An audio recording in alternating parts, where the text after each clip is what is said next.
κάνω ακόμα χειρουργείο στον εγκέφαλο στους ανθρώπους με ΔΕΠΗ, αυτό είναι το χόμπι μου. Τα απογεύματα ασχολούμαι με ΔΕΠΗ. Θέλω να σας ρωτήσω, πόσοι από εσάς υπήρξατε έφηβοι, να σηκώσετε το χέρι.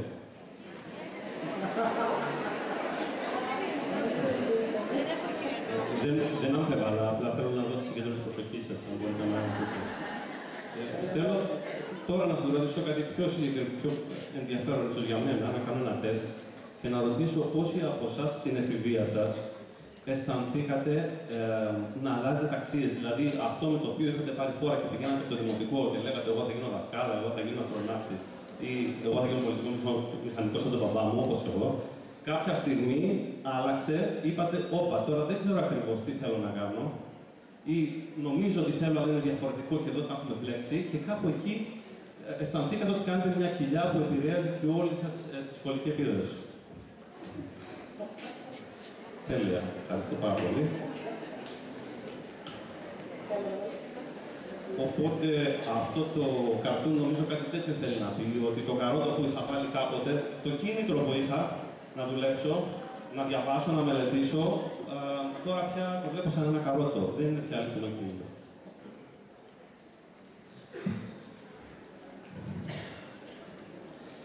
Όχι μόνο αυτό, αλλά η ίδια η εκπαίδευση αλλάζει χαρακτήρα, όπως είπε ο κ. Καλούμπακας. Στο δημοτικό είναι λίγο πιο προσωποκεντρική η εκπαίδευση. Αλλά καθώς μπαίνουμε στο γυμνάσιο και στο λύκειο, που είναι η εφηβεία, αλλάζει η μορφή, γίνεται πιο ανταγωνιστική και πιο απρόσωπη η εκπαίδευση.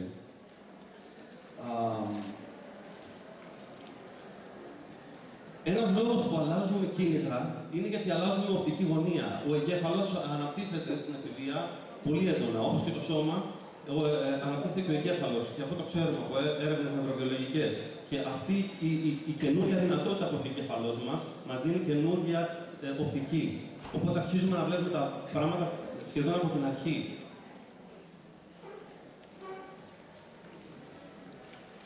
Και έτσι αντικαθιστούμε τις αξίες σιγά-σιγά που είχαμε από τους γονείς μας με κάποιες δοκιμαστικές καινούργιες δικές μας αξίες. Και άλλο αξίες, άλλο επιλογές. Μπορεί εγώ να αλλάζω αξία μέσα μου, αλλά ακόμα να κρατάω την επιλογή που είχα πάρει φόρα να έχω. Ότι εγώ θα γίνω γιατρός, εγώ θα γίνω πολιτικός μηχανικός, ή εγώ θα πάρω το μαγαζί του παππού μου, του παπά μου. Και αυτό μου δημιουργεί σύγκρουση μέσα μου και μπερδεύομαι. Και από τη μία παριστάνω ότι συνεχίζω εκεί που ήμουνα, αλλά αρχίζω σιγά-σιγά να χάνω τα κίνητρά μου. Δεν χρειάζεται να έχω δέπη για να το πάθω αυτό. Αν έχω δέπη όμως, θα το πάθω πολύ πιο έντονα.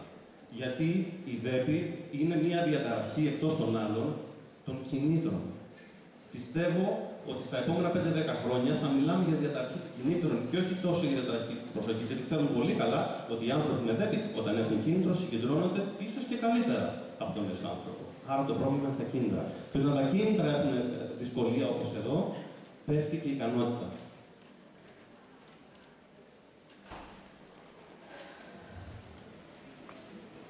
Το σημαντικό λοιπόν σε αυτή τη φάση είναι ο έφηβος να κάτσει και να τα βάλει κάτω και να πει ποια είναι τα νέα μου, ποιες είναι οι νέες μου αξίες, να τις καταλάβω. Ακόμα και εγώ δεν καταλαβαίνω τι μου γίνεται. Κάποιος να με βοηθήσει σε αυτό. Τι θέλω, τι δεν θέλω, και να φτιάξω καινούριους στόχους. Να πω ότι εγώ τώρα ίσως να μην θέλω να γίνω γιατρός. Ίσως να θέλω να γίνω κάτι άλλο. Και θέλω να το ψάξω αυτό.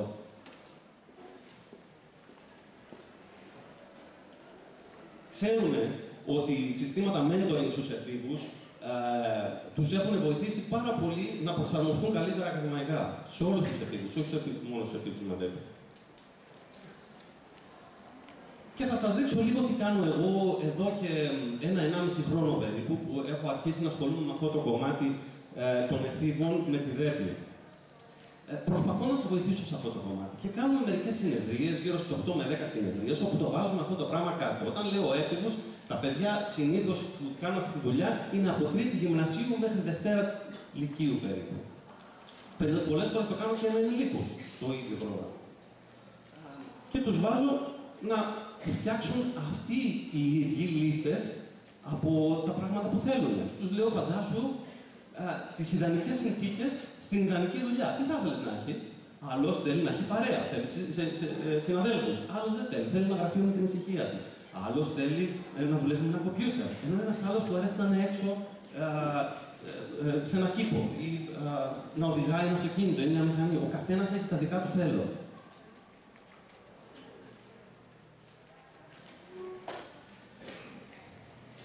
Μετά τους βάζω να μου φτιάξουν μια λίστα με αυτά που δεν θέλω. Τι δεν θέλω να έχει η δουλειά μου. Μερικοί λένε, εγώ δεν θέλω αφεντικό από πάνω. Και τους λέω να μου πείτε τα πιο σημαντικά. Φυσικά μπορούμε να κάνουμε τεράστιες λίστες, αλλά έλα να βάλουμε τα πιο σημαντικά. Αυτά που είναι ζήτημα ζωής και θανάτου να μην υπάρχουν στη δική σου δουλειά. Και στο τέλος τους λέω, φτιάξε τώρα μια λίστα από τα ιδανικά επαγγέλματα που φαντάζεσαι. Αστροναύτης, γιατρός, πολιτικός, δικηγόρος, συνταξιούχος, οτιδήποτε.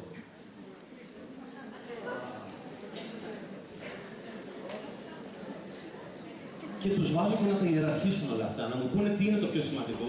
Αν είχες ένα μαγικό ραβδί και έπρεπε να διαλέξεις ένα, ποιο θα είναι το πρώτο. Το λένε. Και επίσης το ίδιο στα θέλω και στα δεν θέλω. Τι θα διάλεγες, αν ήταν ένα μόνο να κρατήσεις, αυτό. Μετά τους λέω, ωραία, ας πούμε ότι αυτό δεν γίνεται. Ποιο είναι το επόμενο που θα διάλεγες. Και με αυτόν τον τρόπο τους βάζω να ιεραρχήσουν τα θέλω τους, τα δεν θέλω τους, από τη μία και από την άλλη τα ιδανικά επαγγέλματά τους. Και μετά τους βάζω να συγκρίνουν λίγο αυτές τις ιεραρχήσεις, γιατί τα ιδανικά επαγγέλματα είναι αυτό που λέει η καρδιά τους. Εγώ πάντα ήθελα να γίνω πολιτικός, ξέρω εγώ. Όχι εγώ. Έτσι, ήθελα να γίνω τραγουδιστής εγώ προσωπικά στην Αθήνα. Και από την άλλη, η ιεράρχηση των θέλω και των δεν θέλω βγάζει τη λογική. Που εκεί με τη λογική τους έχουν βάλει κάτω και έχουν πει μια στιγμή όμως. Εγώ δεν θέλω να κάνω περιοδίες και να ξενυχτάω και να δουλεύω σε ένα ξενυχτάδικο. Εκεί μπαίνει η λογική. Και τους βάζω λίγο να τα βάλουν δίπλα-δίπλα και να δούνε. Έλα να δούμε τι λέει η καρδιά σου, έλα να δούμε τι λέει η λογική σου και να τα βάλουμε κάτω και να τα ιεραρχήσουμε ώστε να βγάλουμε μια σούμα ένα συμπέρασμα. Τι προσπαθώ να κάνω.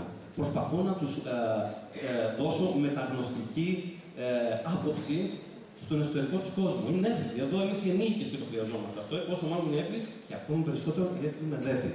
Να ξεκαθαρίσουν λίγο το τοπίο και να δουν τα πράγματα μπροστά τους. Έκανα αυτό και πήγε πολύ καλά. Και εγώ ξαφνιάστηκα και χάρηκα πάρα πολύ και θέλω να το μοιραστώ μαζί σας. Τον ονομάζω Λεωνάρδο από τον Λεωνάρδο Νταβίντσι, γιατί αυτός ο έφηβος από τα αγαπημένα του επαγγέλματα είναι να γίνει καλλιτέχνης και το ένα και το άλλο εφευρέτης. Εγώ τον πρωτοείδα στην Τρίτη Γυμνασίου, αλλά αυτή τη δουλειά την κάναμε όταν άρχισε τη Δευτέρα Λυκείου. Είναι ένα παιδί με ψηλή νοημοσύνη, ειδικά η λεκτική του νοημοσύνη, αγγίζει τα όρια του χαρισματικού. Ένα παιδί ικανό και το οποίο έχει γευτεί επιτυχία. Έχει και δυσαναγνωσία, ή αν θέλετε, δυσλεξία και δυσγραφία. Έχει δυσκολίες, όμως φυτάει σε πρότυπο σχολείο, έχει καλές επιδόσεις και έχει γευτεί επιτυχία στη ζωή του. Τον είχαν πει ότι θέλει να γίνει γιατρός και το πίστευε. Με το που άρχισε Δευτέρα Λυκείου τον περασμένο Σεπτέμβρη, έκανε μια τεράστια κοιλιά.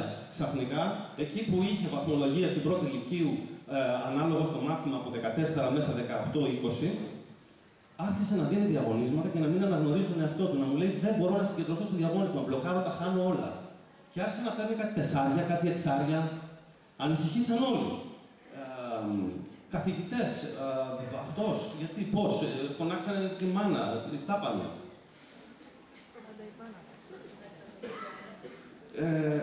Ναι. Το Νοέμβριο και το Δεκέμβριο ασχοληθήκαμε με αυτό. Παρατήσαμε τα άλλα πράγματα που δουλεύαμε μαζί και πιάσαμε αυτό. Έλα να ξεκαθαρίσουμε λοιπόν το τοπίο. Το θέλησε πάρα πολύ αυτός. Και δουλεύαμε μια φορά την εβδομάδα το σύστημα που σας είπα προηγουμένως. Με όλο αυτό το αναλυτικό σύστημα αποφασίζει ότι νούμερο 1 επιλογή του να γίνει σκηνοθέτης.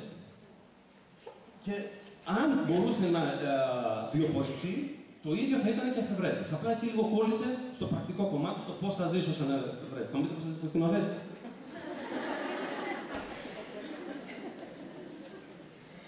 Η ουσία είναι ότι ξαφνικά χάρηκε πάρα πολύ. Είδε ένα κομμάτι του εαυτού του που το είχε καταχρονιάσει από κάτω και το φοβόταν. Τόλμησε να το δει. Είδε εμένα που είμαι μεγάλος και σπουδαίος και τρανός να του λέω it's okay, είναι εντάξει αυτό που θέλεις και είναι εντάξει να το θέλεις. Δεν μπορώ να σου υποσχεθώ ότι το πετύχεις, αλλά είναι εντάξει να το θέλεις. Και αυτός ο άνθρωπος πήρε θάρρος, πήρε κουράγιο και συνήλθε. Ο ίδιος μου είπε: ξέρεις τι, νιώθω καλύτερα. Κλείσαμε δηλαδή αυτό το κύκλο μετά από 8 περίπου 10 συνεδρίες. Μου είπε: τώρα είναι εντάξει. Πάμε παρακάτω. Πάμε να κάνουμε αυτά που κάναμε εξάσκηση συγκέντρωσης. Παρουσιάζει ανάκαμψη, δίνει διαγωνίσματα και αριστεύει πάλι. Παίρνει καλούς βαθμούς.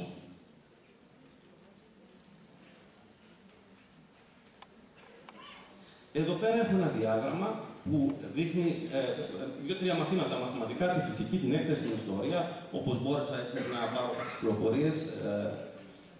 Και εδώ δείχνει πώς τα πήγαινε στην πρώτη λυκείου. Και εδώ δείχνει πώς τα πήγε στην αρχή της δεύτερας λυκείου. Έπεσε πάρα πολύ. Μετά όμως, Νοέμβριο-Δεκέμβριο, όπως βλέπετε, και Ιανουάριο-Φεβρουάριο, αναλόγως με το πότε δίνει διαγωνίσματα, ξαναήρθε στα επίπεδα που ήταν. Αυτό είναι εντυπωσιακό. Εγώ δεν περιμένω να συμβαίνει με τον κάθε που έχει δει θα δουλεύει μαζί μου. Τόσο ήταν μια εξαιρετική περίπτωση. Το παιδί είχε υψηλή νοημοσύνη, πήγε καλά. Όμως, εμένα αυτό μου δίνει θάρρος ότι αυτός ο άνθρωπος και πολλοί άλλοι το έχουν ανάγκη αυτό. Ο ίδιος λέει ότι τώρα μου αρέσει, ξέρω τι κάνω, ξέρω που πάω. Έχει αρχίσει και ψάχνει πανεπιστήμια, ψάχνει το NYU, γιατί θέλει να πάει να γίνει σκηνοθέτης σαν το Woody Allen, θέλει να το κάνει σοβαρά. Οι γονείς του έχουν λίγο τρομοκρατηθεί και εγώ δεν ξέρω τι θα κάνω με αυτό. Προσπαθώ να κρατήσω τις ισορροπίες. Ο Λυκειάρχης, ο άνθρωπος με κάθε τιμιότητα, υποθέτω, ένας μαθηματικός, προσπαθεί να το πείσει ότι δεν είναι ζωή αυτή να γίνει σκηνοθέτης, παιδάκι μου. Γίνει μαθηματικός, γίνει κάτι άλλο. Και στεναχωριέμαι γιατί θα μου το χαλάσει. Πήρε μπρος αυτός. Δεν το περίμενα να πάρει τόσο γρήγορα μπρος. Εγώ πιστεύω ότι αυτό, άμα το κάνω στον μέσο έφηβο, θα πάρει περισσότερους μήνες για να πάρει κάποιος μπρος και θα πάρει και σιγά σιγά μπρος.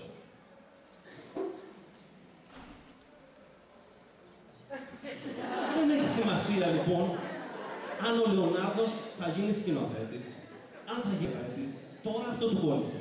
Και αυτό που του κόλλησε είναι καλό καρότο. Του αρέσει αυτό το καρότο και προχωράει. Και το ψάχνει. Μπορεί να αλλάξει γνώμη σε ένα χρόνο, σε 2 χρόνια. Και τι έγινε.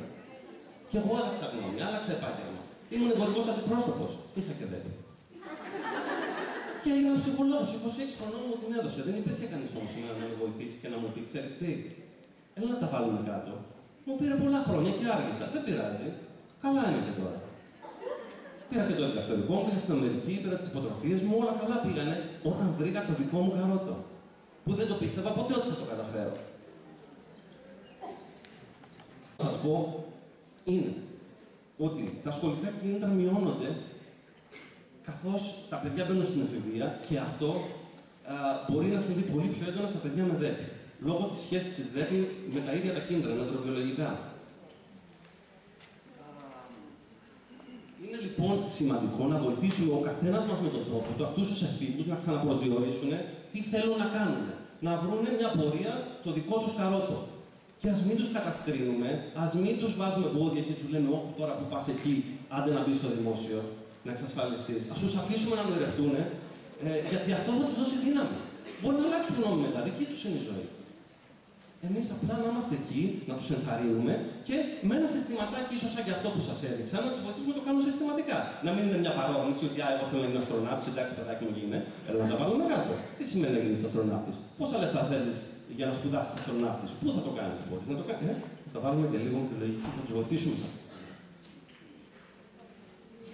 Ευχαριστώ.